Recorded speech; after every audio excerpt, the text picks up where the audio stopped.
पूर्वजन्म में कर्ण महारथी कर्ण माता कुंती का पुत्र और पांडवों का बड़ा भाई था, पर कर्ण को संपूर्ण जीवन अपमान और श्राप की छाया में व्यतीत करना पड़ा और अंत में उसके अर्जुन ने महाभारत युद्ध में उसका वध कर दिया। पाठ को लेकिन ये बहुत कम ही लोग जानते हैं कि ऐसा कर्ण के पूर्व जन्म में किए गए पाप के कारण हुआ।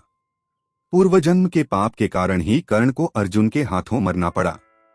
कथा के अनुसार त्रेता युग में दंभोद्भव नाम का एक असुर हुआ करता था। उसने सूर्यदेव की घोर तपस्या की। दंभोद्भव की कठिन तपस्या से सूर्यदेव प्रसन्न हो प्रकट हुए और उसे वरदान मांगने को कहा। दंभोद्भव ने सूर्यदेव से अमरत्व का वरदान मांगा, लेकिन सूर्यदेव ने मना कर दिया। तब दंभोद्भव ने वरदान में 1000 दिव्य कवच मांगा।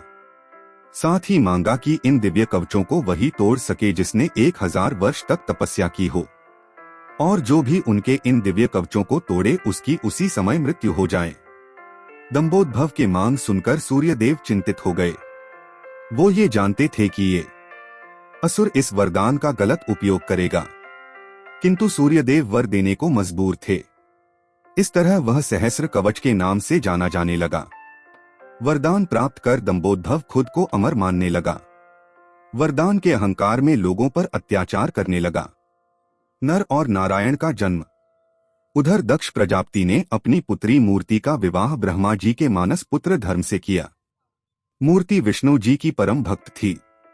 उसने सहरुकवच के बारे में सुन रखा था, इसलिए उन्होंने श्री विष्णु से प्रार्थना की कि इसे खत्म करने के लिए वो आगे आएं।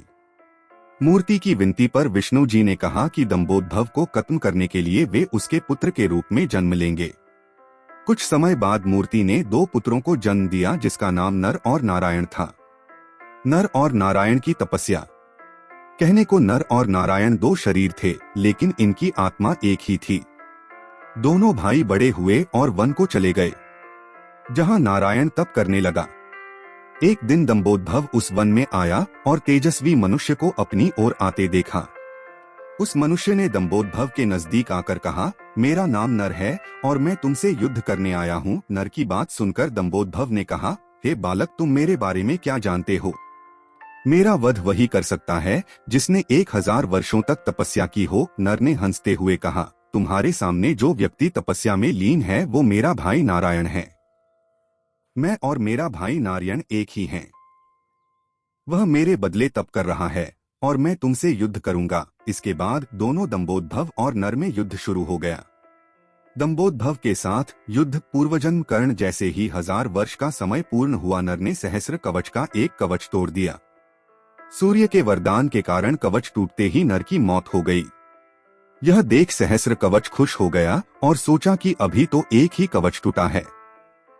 तभी उसने देखा कि नर की तरह ही एक व्यक्ति उसकी ओर दौड़कर आ रहा है और नर का मृत शरीर जमीन पर पड़ा हुआ है। इतने में वह व्यक्ति नर के पास आकर रुक गया। वास्तव में वो नारायण थे।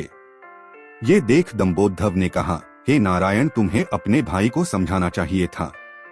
इसने व्यर्थ ही अपने प्राण गंवा दिए। नारायण शांतिपूर्वक मुस्कुराए। उन्होंने नर के पास बैठकर कोई मंत्र पढ़ा और चमत्कारिक रूप से नर उठ बैठे। भाई के जीवित होते ही नारायण ने दंभोद्भव को ललकारा और नर तपस्या करने लगे।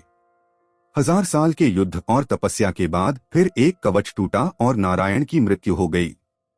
फिर नर ने आकर नारायण को पुनर्जीवित कर दिया। इसी तरह 999 बार युद्ध हुआ। एक भाई युद्ध करता, दूसरा तपस्या। हर बार पहले की मृत्यु पर दूसरा उसे पुनर्जीवित कर देता।